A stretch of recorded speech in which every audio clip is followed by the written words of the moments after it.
Hello, and welcome to another episode of Daydreamer English. I'm Claudia, and today we're going to be talking about prepositions, specifically prepositions of time.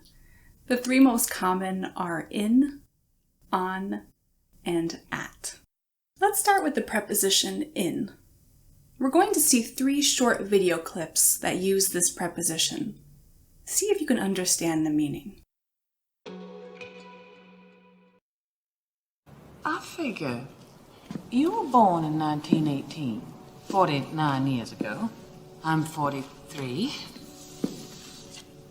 We are almost the same age. Now that's more like it, Mr. Wayne. The CIA had a program back in the 60s for getting their people out of hot spots called Skyhook. We could look into that. But one night only. Ah! Thank you! What do you know? Oh, No! this is gonna be fun. We can stay up late, swapping manly stories, and in the morning, I'm making waffles. Oh! Did you notice when the actors chose to use the word in? In is used for the longest lengths of time. Let's see how to correctly use that preposition.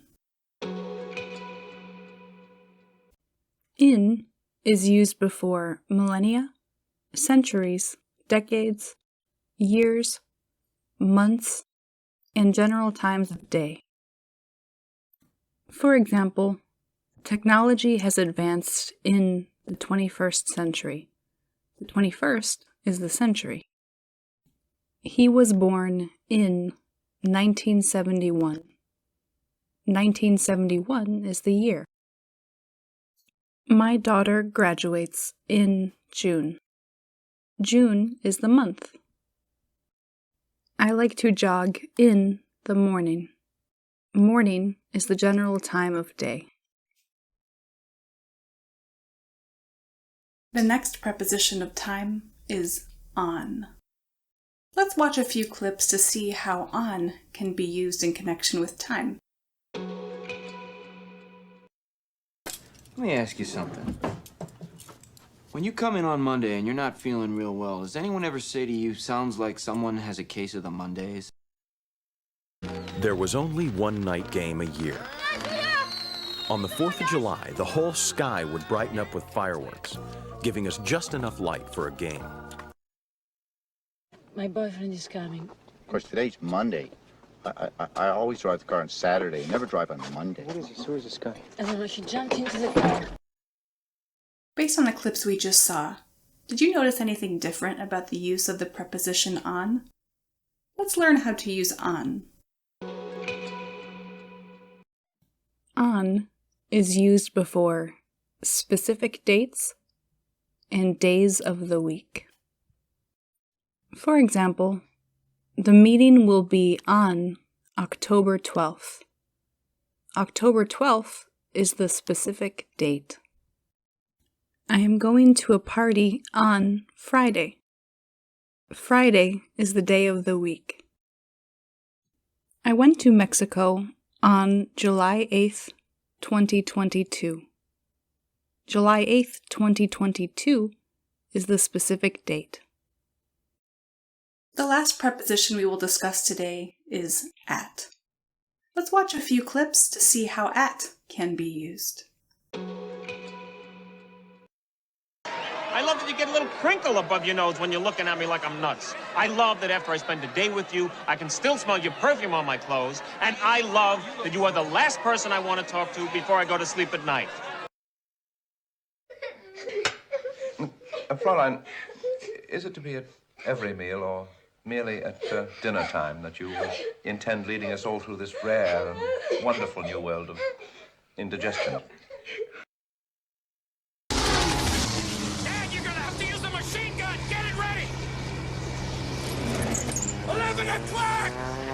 Dad, 11 o'clock! What happens at 11 o'clock? 12, 11, 10, 11 o'clock, fire! In those clips, we saw at used for more precise times. Let's dig a little deeper.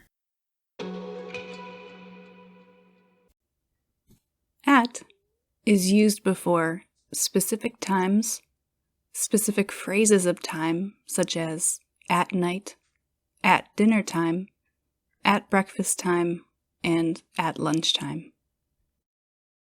For example, class begins at 8:15 a.m. I went to bed at 10 p.m. last night. I always watch TV shows at night. Because each preposition is used for different lengths and types of time, it's possible to use all three in one sentence. Let's test your knowledge by completing some examples together. We'll use the sentence, "The museum opens Monday, 9 a.m." What are the correct prepositions? Because Monday is a day of the week, we'll use on. 9 a.m. is a specific time, so we'll use at. How did you do?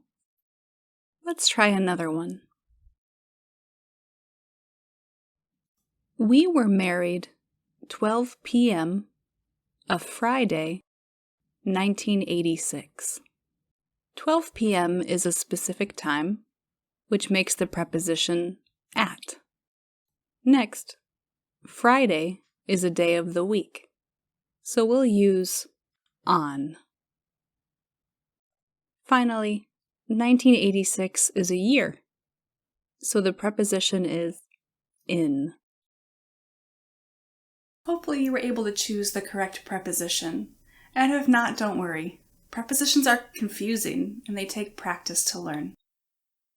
I've attached a link to a free PDF of all the information contained in this video. You'll find the link in the description box below. If you enjoyed this video, please hit the like button and subscribe for access to more English learning content. Happy learning journey!